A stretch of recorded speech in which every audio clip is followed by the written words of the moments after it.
Olá, sejam todos bem-vindos à nossa primeira aula do curso de PCP em regime de ADNP.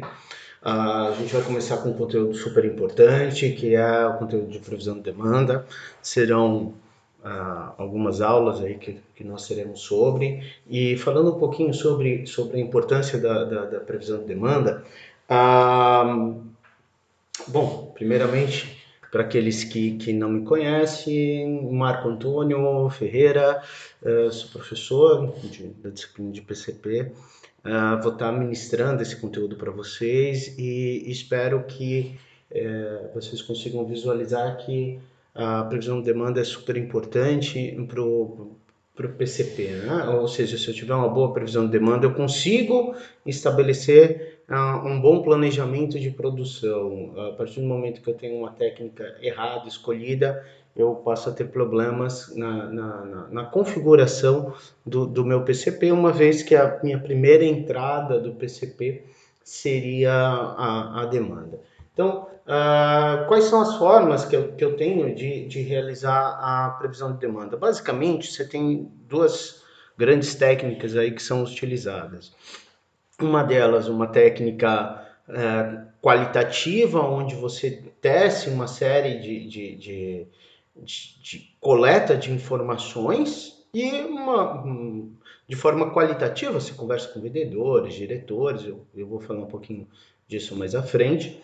E depois a gente tem técnicas quantitativas que vão desde técnicas matemáticas simples, como média, tão difundida hoje, média móvel, a regressão linear, e aí a gente vai para também outras técnicas que utilizam métodos estocásticos e que a gente vai estar trabalhando com vocês também. Então, a intenção é estabelecer, sim, uma boa construção da nossa previsão de demanda. Dentre essas técnicas, a gente também pode falar de ambientes de simulação, onde você vai tentar utilizar, dentre várias ferramentas conhecidas, várias curvas de tabela de distribuição de dados,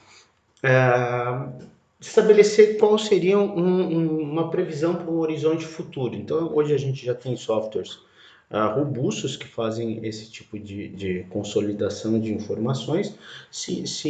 Enfim, a priori eu devo passar um desses softwares para vocês, mas a título mais de conhecimento e não a título de conteúdo mesmo. O conteúdo vai ser trabalhado todo em Excel, que é enfim, uma planilha de dados que todos conhecem e que também, enfim, se você dominar minimamente algumas técnicas, você consegue fazer bons dados, ter bons procedimentos de conta, boas previsões aí.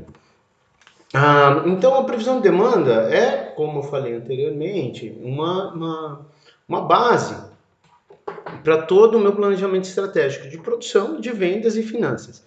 Qualquer tipo de empresa, mesmo empresas menores, elas têm uma técnica de previsão, mesmo que a sua técnica de previsão esteja na cabeça do dono. O problema dessas técnicas de previsão que são baseadas no feeling é que você tem uma margem de erro muito grande, né? Você acaba dependendo muito da opinião de pessoas e que podem fazer interpretações errôneas de cenários distintos. E a gente viu agora, e eu vou falar alguns pontos desse, a gente viu agora que algumas pessoas previam um número de contágio altíssimo e outras pessoas previam um número de contágio da doença baixíssimo. Então, até você encaixar a técnica que encontre um padrão razoável de tendência de crescimento, é complexo porque você depende de fatores sociais. Na pandemia, você depende de um fator social que é a interação social. Nas técnicas de previsão de consumo, a gente depende de como o consumidor vai estar interpretando uma determinada informação passada pelo marketing, como que aquele produto que você lançou vai estar se refletindo no mercado, qual que é a aceitação dele pelo consumidor, como o seu concorrente se comporta. Então, assim, a gente tem uma série de dados que tem influência. Claro, quanto mais antigo o produto, quanto mais dados históricos você tem, maior é a probabilidade de você encontrar um modelo matemático que consiga prever esse sistema.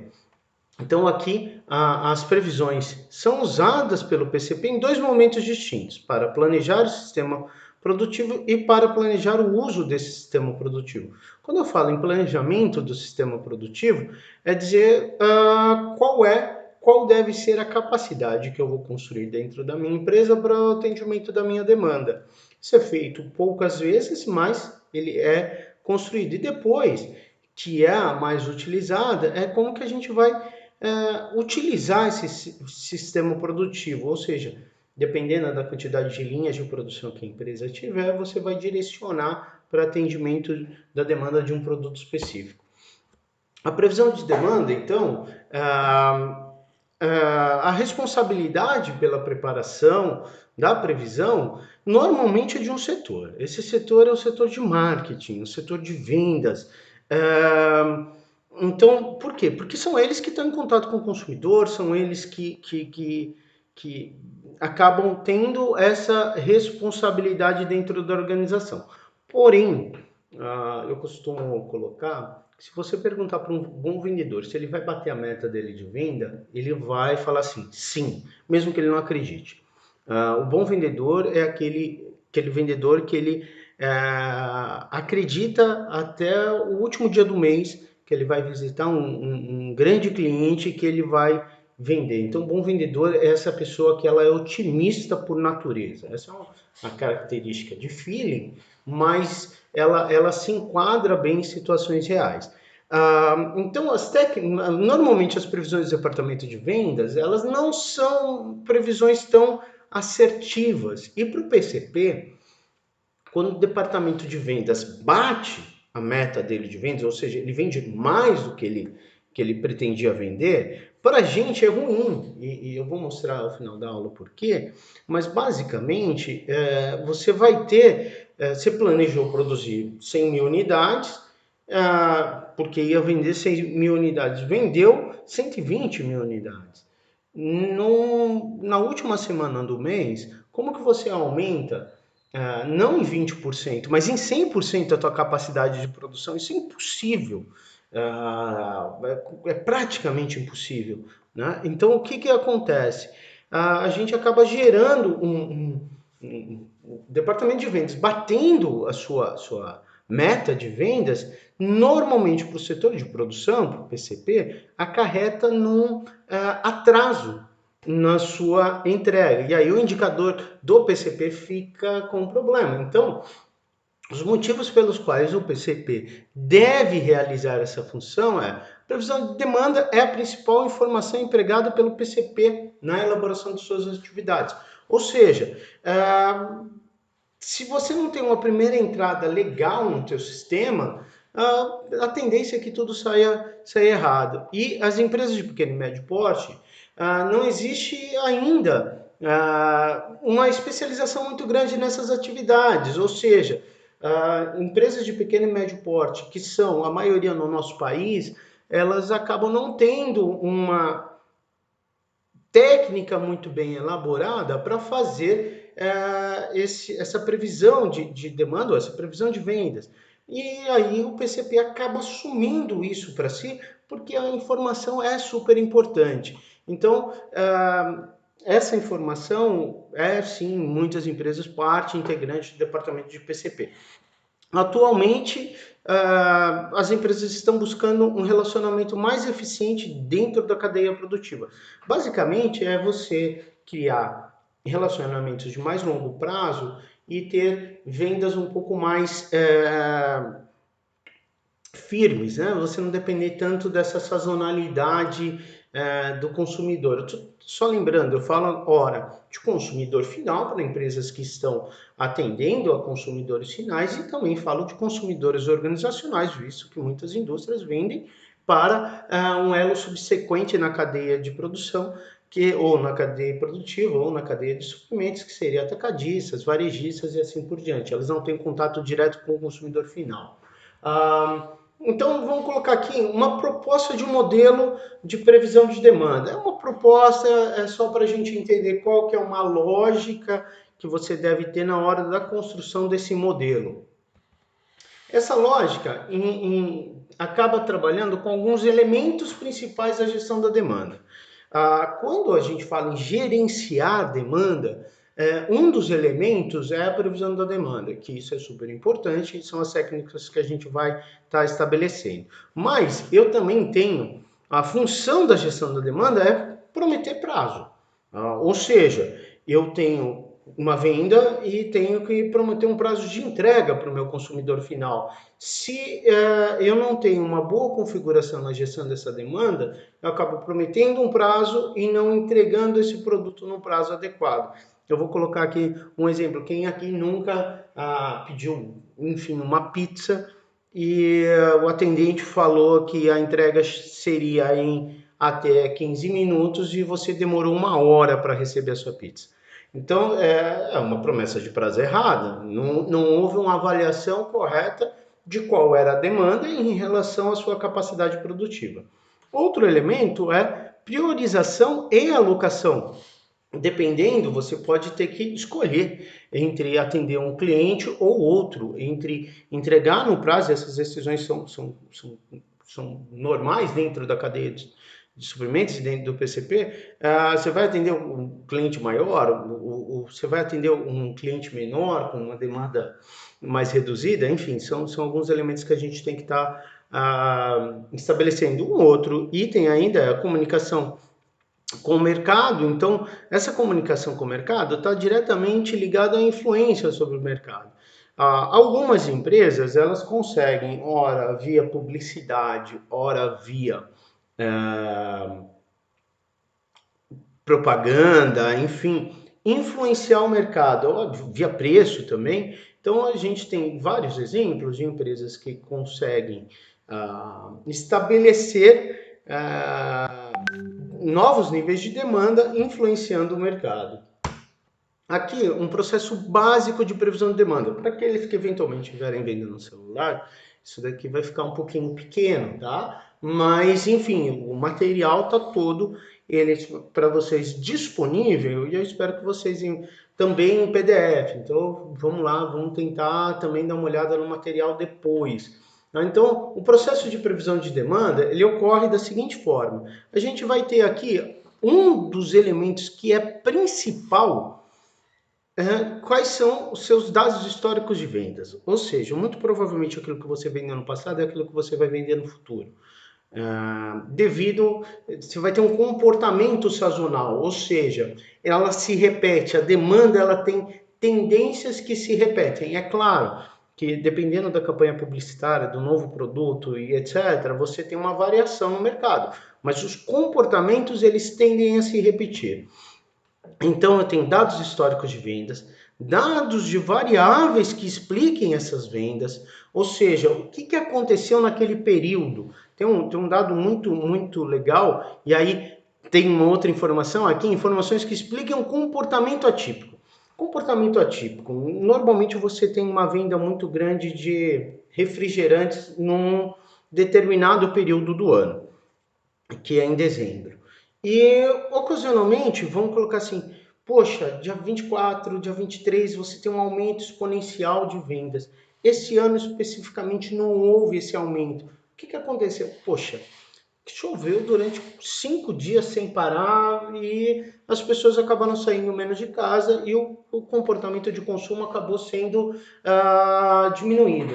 Dentro desse ponto, a gente tem, então, um comportamento atípico. A gente está vivendo um comportamento atípico. O setor hoteleiro ele está tendo uma queda. O que está explicando isso? Claro, você tem uma pandemia, as pessoas não estão saindo de casa. Então, estabelecer esse cenário para que a gente entenda como que esse comportamento vai ser no futuro. E, a partir desse momento, a gente começa a fazer um tratamento estatístico. Isso a gente vai ver nas próximas aulas de dados de vendas e outras variáveis. E aí a gente vai avaliar algumas questões que são super importantes. Informação da conjuntura econômica. Como que está o mercado? O mercado está aquecido? O mercado não está aquecido? No segundo semestre a gente vai ter uma retomada da economia? Não vai ter? Decisões da área comercial. Como que a área comercial está estabelecendo políticas de desconto, por exemplo? Informações sobre os clientes. A gente está vivendo um período que não tem tanta demanda, mas para alguns segmentos teve uma explosão de vendas. Se você for pegar o segmento de delivery, enfim, alguns aplicativos, né? Não vou citar o nome, vocês conhecem todos, acabaram tendo um boom de vendas, porque as pessoas não saem de casa e acabam pedindo mais comida. Será que esse comportamento vai continuar após essa parada ou não? Então, são discussões que você vai tendo dentro de cada segmento. Informação sobre concorrentes, isso é super importante para a gente entender o mercado.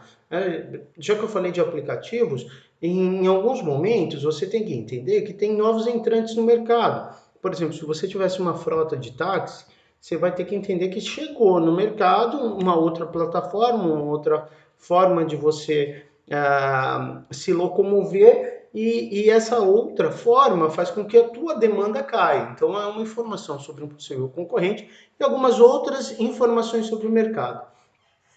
Se faz uma reunião da previsão, se busca o comprometimento de todas as áreas envolvidas, então, se a área comercial falou que ia vender determinada quantidade, ela tem que vender essa determinada quantidade da mesma forma como o departamento de produção, o departamento de compras, e por fim você tem uma previsão de vendas sendo realizada. Então, esse conjunto, se você conseguir manter ele mais ou menos na sua cabeça, e se você for trabalhar no futuro com previsão de demanda, é importante que você tenha pelo menos esse modelo em mente. É claro que a gente pode analisar N outras variáveis, mas esse é o modelo inicial que seria importante que você está trabalhando e que você conheça. Requisitos de uma boa previsão de vendas. Você tem que conhecer seu mercado, conhecer suas necessidades, comportamentos. Eu lembro uma vez dando aula para uma pessoa, era um senhor, ele tinha 70 anos, eu falando de séries temporais, modelos matemáticos para fazer previsão de demanda, e ele tinha uma padaria há 50 anos. Quem conhece o seu mercado há 50 anos era essa pessoa. Eu tenho que entender que as séries temporais são sim importantes, são sim fundamentais, mas a experiência de uma pessoa que está ali há 50 anos, que até eu encontrar dentro do meu modelo uma precisão que vai trabalhar todos os aspectos qualitativos que essa pessoa domina, ou seja, choveu, como que é o funcionamento da demanda, tem um feriado, não tem, ou seja, eu estou pegando várias questões, vários pontos que são entradas de um modelo de previsão e que essa pessoa já domina. Então, eu tenho que reconhecer essa habilidade dentro das pessoas. Eu falo isso para vocês que são alunos, para vocês irem para dentro de empresas e verificarem, saberem respeitar essas experiências que essas pessoas têm.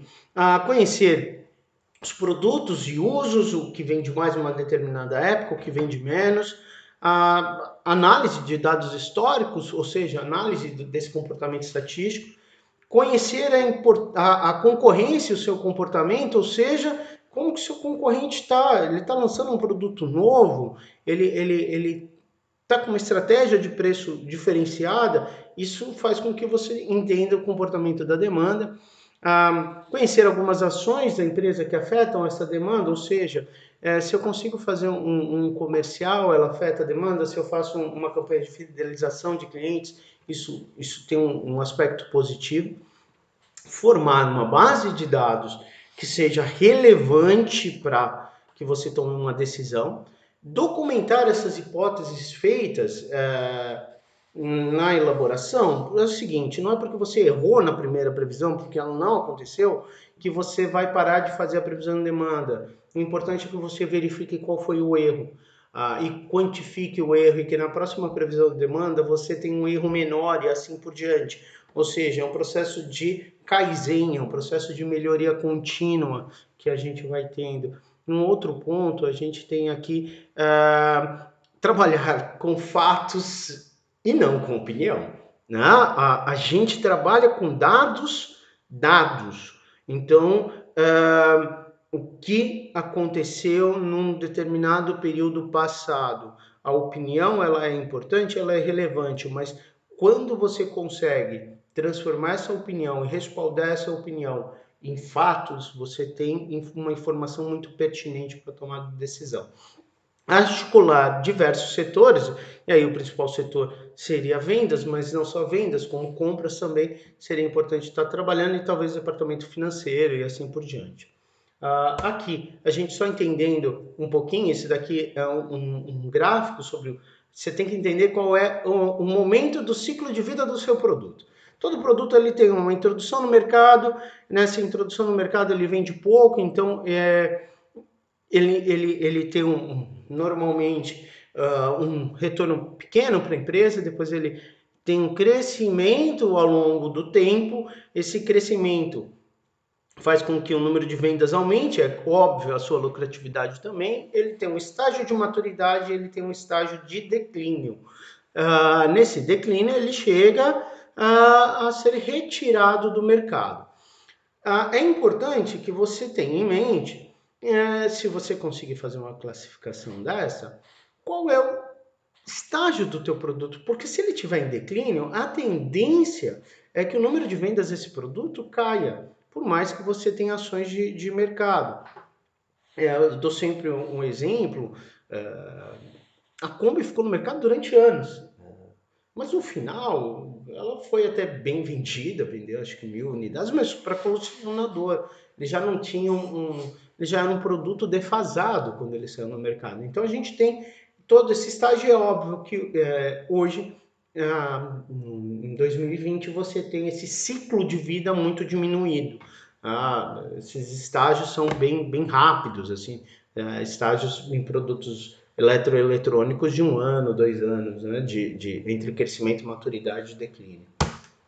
A cadeia de suprimentos, qual é o elo que você tem da cadeia, como que as decisões impactam dentro da cadeia, tá? Então a gente tem que tentar balancear o fluxo, né? DRP, distribuição, relationment planning, ou seja,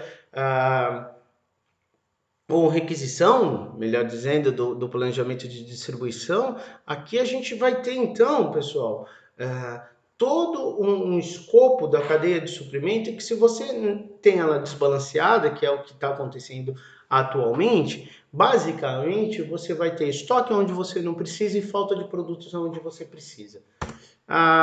Aqui só um breve esboço aqui do modelo, né? Objetivo do modelo: coleta e análise de dados, seleção da técnica de previsão, obtenção das previsões e monitoração do modelo, um complemento do modelo anterior que a gente já tinha visualizado. Então aqui a gente tem técnicas qualitativas e técnicas que são quantitativas. Vocês vão verificar que as técnicas qualitativas, que conversam com pessoas-chave, elas são importantes. Os especialistas, eles conhecem esse mercado e a gente não pode deixar de ouvi-los, deixar de tê-los como pessoas importantes. Tem pessoas que entendem muito bem o comportamento dos seus mercados, dos seus consumidores, entendem o funcionamento dessa configuração. E aí eu estou falando de diretor da empresa, estou falando dos vendedores da empresa, dos diretores de vendas da empresa, às vezes dos seus próprios fornecedores que podem te passar informação, porque se o vendedor, às vezes, é uma empresa mais organizada e esse fornecedor está vendendo muito para outra empresa, isso é uma informação relevante. Então, a gente tem dois modelos, né? Quali e Quanti, o Quali sendo importante, e a gente já tem aqui o modelo quantitativo. No modelo quantitativo, a gente tem basicamente duas técnicas. Uma delas baseada em séries temporais, que a gente vai ver um pouco mais à frente como que funciona, e técnicas baseadas em correlações. Essas técnicas basicamente são técnicas estatísticas, onde você tenta estabelecer um conjunto de informações e um conjunto de parâmetros que te forneça dados que te permitam simular o comportamento de uma curva. Ou seja, você vai tentar visualizar como que foi o funcionamento da tua demanda no passado e como que ela vai se comportar no futuro. Essas séries temporais, que partem de um princípio que a demanda futura será a projeção dos seus valores atuais, sofrendo a influência de algumas variáveis. E aí a gente tenta estabelecer elementos para ponderar essas variáveis. É um método simples e usual de previsão, e quando bem elaborado fornece bons resultados. A gente consegue montar um modelo plotando dados passados e identificando alguns fatores que influenciam uma curva, e uma curva temporal de previsão pode conter uma tendência, uma sazonalidade, variações irregulares e variações randômicas. A gente vai trabalhar muito com tendência e sazonalidade. Variações irregulares e randômicas a gente vai acabar não chegando, porque senão a gente ficaria um módulo inteiro de PCP só trabalhando com séries de previsão de demanda. Mas basicamente a gente consegue estabelecer como que funciona o comportamento de algumas dessas séries. Quando a gente vai trabalhar aqui com essas variações da sazonalidade da tendência, você vai identificar, ou tentar identificar no gráfico, como que é o comportamento e como que ele se repete conforme um período de tempo. Tá? Então, eu tenho um comportamento sazonal, você pode perceber, vamos pegar da onde que vem essas séries temporais, eu tenho um comportamento sazonal do clima, ele tem um padrão de repetição, por mais que eu tenha elementos que me condicionam uma variação que seja irregular, ou seja, eu não consigo estabelecer uma relação de causa, ela nunca aconteceu antes. Vou dar um exemplo, no inverno fez 40 graus, poxa, isso não é uma variação irregular. Ocorreram algumas congruências geológicas, geográficas, enfim, climáticas, que fizeram com que ocorresse essa temperatura. Da mesma forma, no ambiente social. Eu tenho então como identificar tendências, ou seja, se eu tenho tendência de crescimento ou não da minha demanda. A gente vai ver isso daqui um pouquinho mais, inclusive os procedimentos de cálculo à frente. Para que eu me atenha ao tempo. Então, eu estou chegando já ao final da aula com alguns elementos que a gente vai estar visualizando. Alguns tipos básicos de demanda que os alunos de engenharia de produção já conhecem.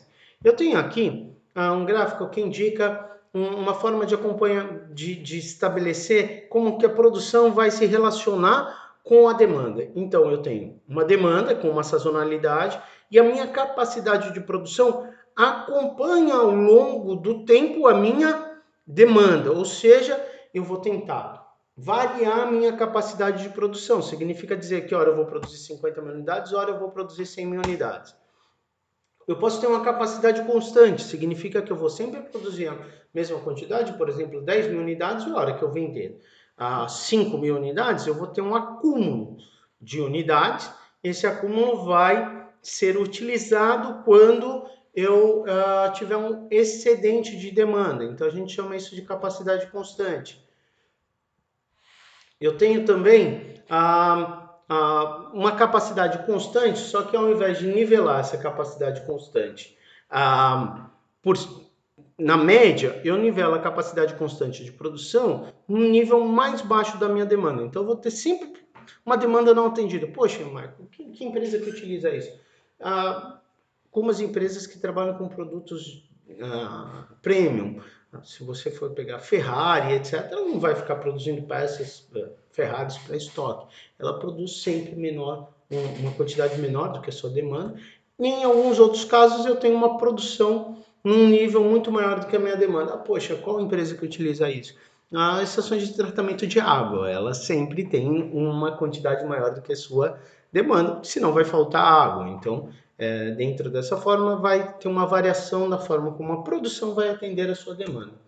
Eu tenho aqui também um elemento denominado efeito chicote, que a gente tem como uma configuração básica dentro da cadeia de suprimentos, ele significa basicamente dizer, se você vier acompanhando aqui um elo numa determinada cor, quando eu tenho por exemplo, pega a linha vermelha, ele prevê uma queda na minha demanda. Porém, os outros elos da cadeia de suprimentos, tanto a jusante quanto a montante, também prevêem uma queda na minha previsão de demanda. Porém, muito maior do que a queda que realmente houve. Significa que aqui existe uma probabilidade muito grande de falta de produtos. E aí depois eu vou tendo uma alta na minha demanda. E os sistemas de previsão de demanda refletem essa previsão como uma alta, só que prevendo vender mais do que aquilo que realmente vai ser vendido. Logo, o que ocorre é que aqui nesse ponto eu tenho um excedente de estoque. Esse efeito chicote é amplamente divulgado e ele causa muito prejuízo, porque aqui eu poderia estar vendendo mais produtos e eu não consigo entregar por falta de produtos, e aqui eu tenho muito excesso de produtos. Logo, esse excesso de produtos em alguns segmentos, como o segmento de confecção, pode significar que você tem peças de uma coleção que não foram vendidas, e depois elas vão ter que ser vendidas por um preço menor. Algumas técnicas um pouquinho mais avançadas de previsão, o CRM é uma delas, eu vou explorar ela mais à frente, mas basicamente é você criar um relacionamento tão forte com o seu consumidor que você consiga entender com base naquilo que ele está fazendo, se ele vai comprar mais ou não. Técnicas de CRM, toda vez que você digita o teu nome no Facebook, você autoriza, você está tendo um CRM com o Facebook. Basicamente, ele coleta as tuas informações e aí a hora que você digita no Google, eu quero um par de tênis, no minuto seguinte vem uma série de informações sobre tênis. Ou seja, a gente está avançando nisso, nas técnicas de análise de dados, na inteligência artificial, no aprendizado de máquinas. Tudo isso faz com que a gente venha a ter no futuro técnicas de previsão mais robustas. E a análise de dados é uma técnica preditiva. Eu não vou falar muito porque vocês vão ter uma disciplina sobre isso, mas é um dos elementos importantes e que no futuro bem próximo vai estar disponível aí para a gente começar a trabalhar como analisando os dados dos meus consumidores, eu consigo melhorar o entendimento da minha previsão de demanda. Aqui, tão difundida a média móvel, né? A gente vai ter aqui, dentro da média móvel, o M, média móvel para N períodos, a demanda ocorrida no período I, né, iniciando em 1, número de períodos, N, índice de cada um dos períodos, 1, 2, 3 ou 4, somatório de todos esses itens. Basicamente, o que a gente está tendo no atual momento é uma média móvel que vai estar variando entre 7 dias. Então, o que se estabeleceu para o controle, enfim, para que se minimize a sazonalidade na comunicação dos dados por conta do efeito de você ter centros de saúde que não trabalham ou que trabalham menos no final de semana, e aí o processo de comunicação, quando vinha lá para segunda ou terça-feira, vinha mais robusto e você tinha uma subida muito grande de casos sendo divulgados. O que se estabeleceu como regra foi, eu vou pegar os dados dos últimos 7 dias e vou ir dividindo por 7, ou seja, eu vou tendo uma média móvel de como que é o funcionamento da minha demanda nos últimos 7 dias. Então você diminui um pouco esse efeito sazonal estabelecendo uma média móvel.